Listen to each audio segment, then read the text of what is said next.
जो सपने देखने की हिम्मत करते हैं वो पूरी दुनिया को जीत सकते हैं, ऐसा मानना था मिस्टर धीरूभाई अंबानी जी का, जिनका पूरा नाम धीरज लाल हीराचंद अंबानी था।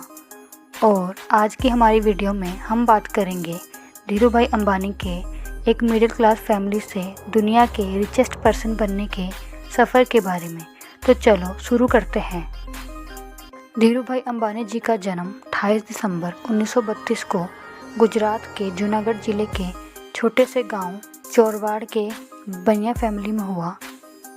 उनके पिताजी का नाम हीराचंद गोवर्धन अंबानी था, जो कि एक स्कूल टीचर थे, और उनकी माताजी का नाम जमुनाबेन अंबानी था, जो कि एक हाउसवाइफ थी। धीरूभाई अंबानी जी 5 भाई बहन थे और वह मिडिल क्लास फैमिली से बिलोंग करते थे। उनके पिताजी की एक छोटी सी नौकरी थी, जिससे घर का खर्चा भी बहुत मुश्किल से चल पाता था, और उनके घर की हालत कुछ खास अच्छी नहीं थी।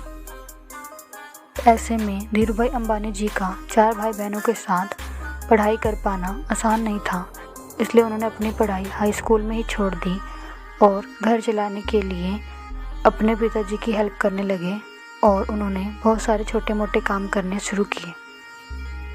धीरूभाई अंबानी जी ने गुजरात की कोकिला बहन से शादी की, जिनसे उन्हें 2 बेटे और 2 बेटियां हुई। बेटों के नाम मुकेश अंबानी और अनिल अंबानी रखे गए, और बेटियों के नाम नीना अंबानी और दीप्ति अंबानी रखे गए। धीरूभाई अंबानी जी ने सबसे पहले फल और नाश्ता बेचने का काम शुरू किया, पर वो कुछ खास अच्छा नहीं चल पाया। फिर उन्होंने गांव के धार्मिक स्थल में भजिए की दुकान लगाई, जो पूरी तरह से वहां आने वाले पर्यटकों पर डिपेंड करती थी, जो कि साल के कुछ दिन तो अच्छी चल पाती थी, लेकिन और दिन अच्छी नहीं चलती थी। इसके कारण उन्हें वह दुकान कुछ टाइम बाद बंद करनी पड़ी। इस तरीके से धीरूभाई अंबानी जी ने बहुत सारे छोटे मोटे काम किए, पर उनका कोई भी काम अच्छे से नहीं चल पा रहा था। तब उनके पिताजी ने उन्हें जॉब करने की एडवाइस दी, और धीरूभाई अंबानी जी ने वह एडवाइस मानी। उस टाइम पे उनके बड़े भाई रमनीक यमन में जॉब करते थे। तब उन्होंने अपने बड़े भाई की हेल्प से यमन में जॉब करने का डिसाइड किया, और उन्हें वहाँ पेट्रोल पंप पर अपनी पहली जॉब मिली, जहाँ पर उनकी सैलरी 300 रुपये थी। लेकिन उन्होंने अपनी कैपेबिलिटी और मेहनत के बलबूते पर 2 साल के अंदर ही वह मैनेजर के पद तक पहुँच गए। लेकिन धीरूभाई अंबानी जी का इंटरेस्ट कभी भी बिजनेस से कम नहीं हुआ, और जॉब करते हुए भी वह बिजनेस करने के मौके ढूंढते रहते थे और बिजनेस के बारे में सोचते रहते थे। वह अपने बिजनेस के इंटरेस्ट को लेकर बहुत पैशनेट थे, और उनके बिजनेस के पैशन का एक इंसिडेंट से पता चलता है। जब वह यमन में जॉब करते थे तो वहाँ पर 25 पैसे में चाय मिलती थी, लेकिन वह होटल में 1 रुपये की चाय पीने जाते थे। जब उनसे इसकी वजह पूछी गई, तब उन्होंने बताया कि होटल में बड़े बड़े बिजनेसमैन आते हैं और वो वहाँ पर बिजनेस की बातें करते हैं, और वो उनकी बातें सुनते हैं। इस तरीके से धीरूभाई अंबानी जी को बिजनेस के बेसिक्स के बारे में पता लगा, और उन्होंने खुद से बिजनेस की स्टडी ली, और वह आगे चलकर बहुत अच्छे बिजनेसमैन बने। इस इंसिडेंट से पता चलता है कि वो अपने बिजनेस को लेकर कितने डेडिकेटेड थे। धीरूभाई अंबानी जी एक अच्छे बिजनेसमैन थे। इस बात का पता एक और इंसिडेंट से चलता है। जब धीरूभाई अंबानी जी यमन में जॉब करते थे, तब वहाँ पर चांदी के सिक्के बहुत फेमस थे, और उन्होंने चांदी के सिक्कों की गलाई लंदन की कंपनी में यह जानकर शुरू कर दी, जब उन्हें पता चला कि चांदी के सिक्कों की कीमत चांदी से ज़्यादा होती है। और यमन गवर्नमेंट को जब इस बात का पता लगा, तब तक धीरूभाई अंबानी जी काफ़ी अच्छा प्रॉफिट कर चुके थे। लेकिन फिर कुछ टाइम बाद यमन में आज़ादी के लिए आंदोलन शुरू हो गया, और कंडीशन इतनी ख़राब हो गई कि वहाँ पर रहने वाले इंडियंस को अपनी जॉब छोड़नी पड़ी। उस टाइम पे धीरूभाई अंबानी जी भी अपनी जॉब छोड़कर इंडिया आ गए, लेकिन उनका बिजनेस में इंटरेस्ट कभी कम नहीं हुआ, और उन्होंने इंडिया में बिजनेस करने का सोचा। लेकिन बिजनेस के लिए भी इन्वेस्टमेंट चाहिए होती है, और उनके पास पूरी इन्वेस्टमेंट नहीं थी। इसलिए उन्होंने अपने चचेरे भाई चंपकलाल धमानी के साथ मिलकर पॉलिस्टर धागों और मसालों का इंपोर्ट एक्सपोर्ट करना शुरू किया,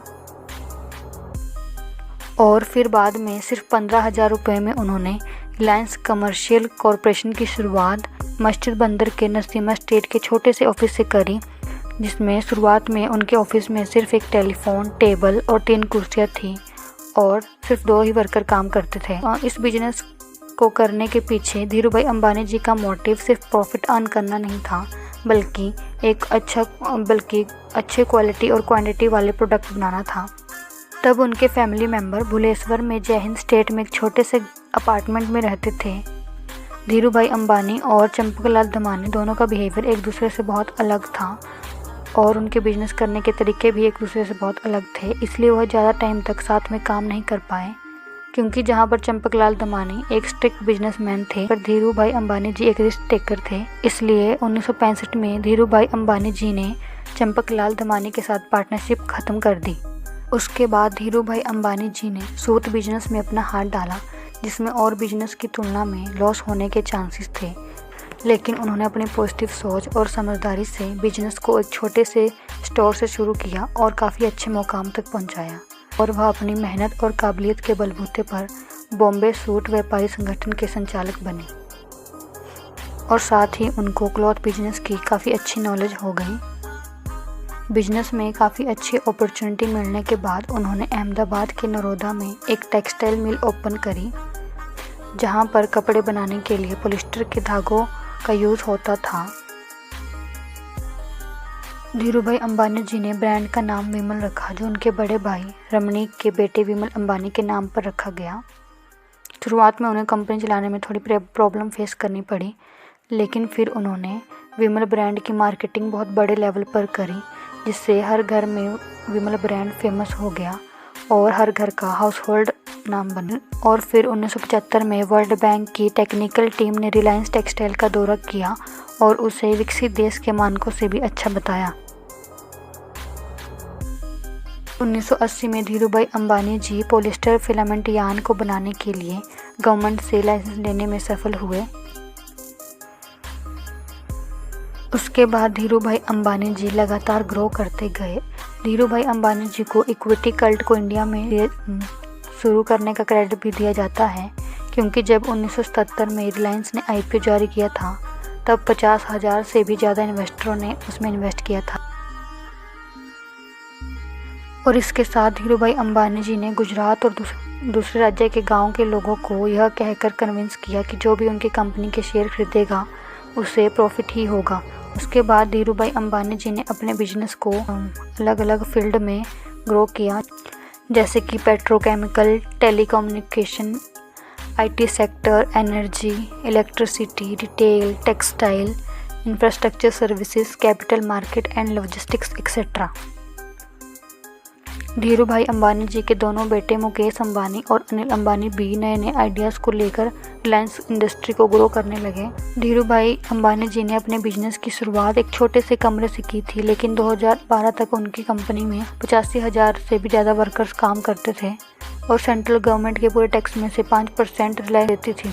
रिलायंस को दुनिया की टॉप 500 कंपनीज में शामिल किया गया और धीरूभाई अंबानी जी को भी एशिया के टॉप बिजनेसमैन की लिस्ट में 50वें नंबर पर थे। लेकिन धीरूभाई अंबानी जी को बहुत सारी प्रॉब्लम भी फेस करनी पड़ी और उनके ऊपर बहुत सारी एलिगेशन लगाई गई। उन पर अपनी ज़रूरतों के अकॉर्डिंग गवर्नमेंट पॉलिसीज़ को बदलाने का आरोप लगाया गया। यहाँ तक कि ये भी कहा गया कि वो अपने कंपटीटर को गवर्नमेंट पॉलिसीज़ की हेल्प से मात दे पाते थे। लेकिन धीरूभाई अंबानी जी के ऊपर कोई भी इल्ज़ाम साबित नहीं हुआ और धीरूभाई अंबानी जी ने किसी भी प्रॉब्लम से हार नहीं मानी और अपने आप को लगातार ग्रो करते गए। लेकिन 1986 को धीरूभाई अंबानी जी को हार्ट अटैक आया, जिसकी वजह से उनका राइट हैंड पैरालाइज हो गया। लेकिन उन्होंने अपनी हेल्थ को भी अपने काम के बीच में नहीं आने दिया और लगातार ग्रो करते गए और काम करते गए। लेकिन फिर 24 जून 2002 को उन्हें दूसरी बार हार्ट अटैक आया, जिसके कारण उन्हें मुंबई के हॉस्पिटल में एडमिट कराया गया और उसके बाद उनकी हालत में कोई सुधार नहीं आया और उनकी हालत दिन पर दिन खराब होती गई। और अपनी ख़राब हालत के चलते 6 जुलाई 2002 को उन्होंने अपनी आखिरी सांसें ली और दुनिया को अलविदा कहा। उनके बाद उनके बेटे मुकेश अंबानी ने उनका बिजनेस संभाला और उसे ग्रो करते गए और आज मुकेश अंबानी दुनिया के अमीर लोगों में शामिल है। धीरूभाई अंबानी जी 500 रुपये लेकर मुंबई आए थे, लेकिन 6 जुलाई 2002 को जब उन्होंने दुनिया से विदा ली, तब उस समय तक वह 62,000 करोड़ के मालिक थे। धीरूभाई अंबानी जी दुनिया के अमीर लोगों में 138 नंबर पे आते थे। धीरू भाई अंबानी जी को बहुत बड़े बड़े पुरस्कार से नवाजा गया है और 2016 में उनके मरणोपरांत उन्हें पद्म विभूषण पुरस्कार से नवाजा गया। तो दोस्तों, आपको धीरू भाई अंबानी जी की कहानी कैसी लगी और आपने उससे क्या सीखा, हमें कमेंट बॉक्स में कमेंट करके बताएं। और ऐसी बायोग्राफी को जानने के लिए हमारे चैनल को सब्सक्राइब करें। Thanks for watching my video. Bye bye, मिलते हैं नेक्स्ट वीडियो।